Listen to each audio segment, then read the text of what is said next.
Assalamualaikum warahmatullahi wabarakatuh. Perkenalkan, saya Iza Aulia Penandita dari kelompok 8 sebagai moderator serta pemateri. Dan kami akan membahas topik yang berjudul model regresi variabel boneka. Oke, langsung saja ke pematerinya. Bismillahirrahmanirrahim. Assalamualaikum warahmatullahi wabarakatuh. Saya Anggur Rizky Aulia, NIM 19050020772. Saya di sini sebagai pemateri pertama akan menjelaskan pengertian variabel boneka atau variabel dummy. Di dalam metodologi penelitian dikenal sebuah variabel yang disebut dengan variabel dummy. Variabel ini bukan jenis lain dari variabel independen, namun variabel ini menunjukkan sebuah variabel yang nilainya telah ditentukan oleh peneliti. Mendefinisikan variabel dummy sebagai sebuah variabel nominal yang diberi kode 0 dan 1. Nilai 0 biasanya menunjukkan kelompok yang tidak mendapatkan sebuah perlakuan dan 1 menunjukkan kelompok yang mendapatkan perlakuan. Aplikasinya bisa berupa perbedaan jenis kelamin. Misalnya dalam kurung 1 sama dengan laki-laki, 0 sama dengan perempuan. Ras dalam kurung 1 sama dengan kulit putih, 0 sama dengan kulit berwarna. Pendidikan dalam kurung 1 sama dengan sarjana, 0 sama dengan non-sarjana. Variabel dummy berfungsi sebagai ciri yang memisah-misahkan suatu yang diukur atas dasar kelompok atau kategorinya. Jika gender adalah variabel yang kita amati, maka variabel dummy akan memisahkan kelompok sampel laki-laki dan perempuan jika kedua kelompok ini telah diberi label nilai 1 dan 0 sesuai dengan pilihan peneliti. Variabel kualitatif atau variabel dummy dapat dipergunakan dalam metode model regresi bersama dengan variabel kualitatif. Oleh karena itu, ahli ekonomi dapat menganalisis masalah ekonomi dengan memasukkan pengaruh variabel-variabel non-ekonomis seperti pendidikan dan kebudayaan, politik, agama, psikologi, dan lain-lain terhadap perubahan variabel-variabel ekonomi yang terjadi. Variabel dummy merupakan alat yang penting untuk mengklasifikasikan data. Variabel ini dapat membagi suatu sampel menjadi sebagai kategori berdasarkan atribut, misalnya status perkawinan, suku bangsa, agama, tingkat pendidikan, dan lain-lain, yang dapat dibuat regresi secara individu untuk setiap kelompok kecil. Assalamualaikum warahmatullahi wabarakatuh.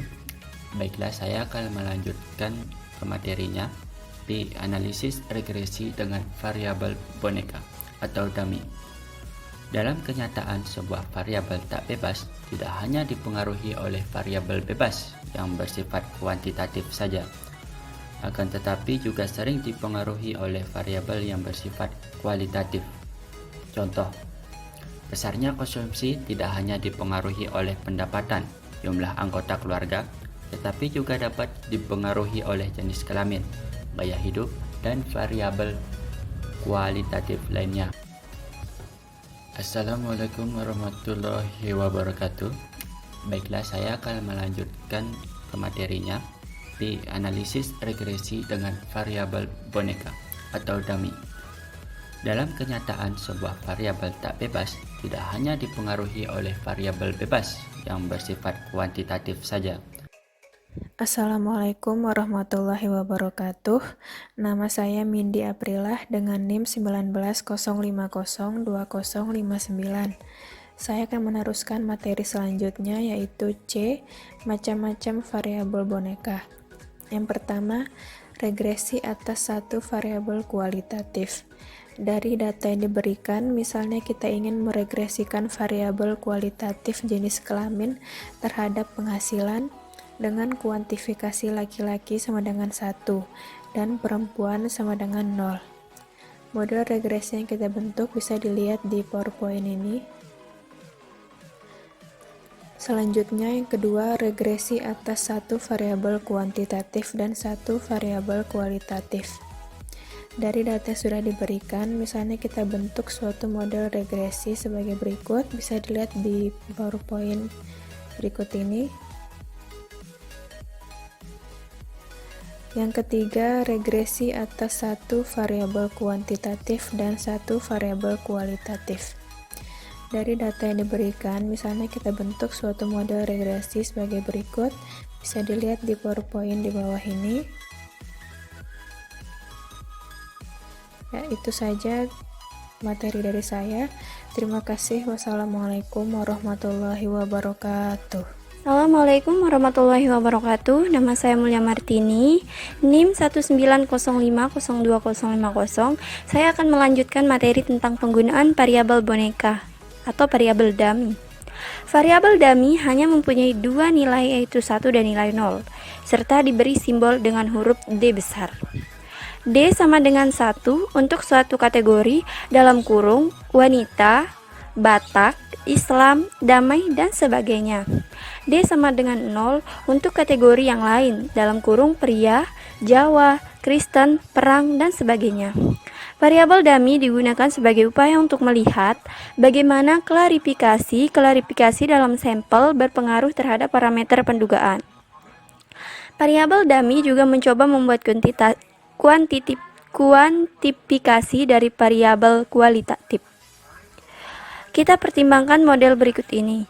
1. Y sama dengan A plus BX plus C D1 dalam kurung model dummy intercept. 2. Y sama dengan A plus BX plus C dalam kurung D1X sama dengan model dummy slope. Y sama dengan A plus BX plus C dalam kurung D1X plus D, D1 sama dengan dalam kurung kombinasi. Contoh, kita ingin mengetahui jenis kelamin, lokasi, dan industri terhadap upah. 1. Pengaruh jenis kelamin atas upah, modelnya. Upah sama dengan A plus B1 DJK plus E, di mana DJK adalah dummy jenis kelamin atau laki-laki dan wanita. 2. Pengaruh lokasi terhadap upah. Apakah desa lebih rendah upahnya dari kota? Modelnya upah sama dengan A plus B1 DLOK DLOK plus E, di mana DLOK adalah dummy lokasi. 3. Pengaruh industri terhadap upah. Modelnya upah sama dengan A plus B1 DIND plus E, di mana DIND adalah dummy setiap klasifikasi industri.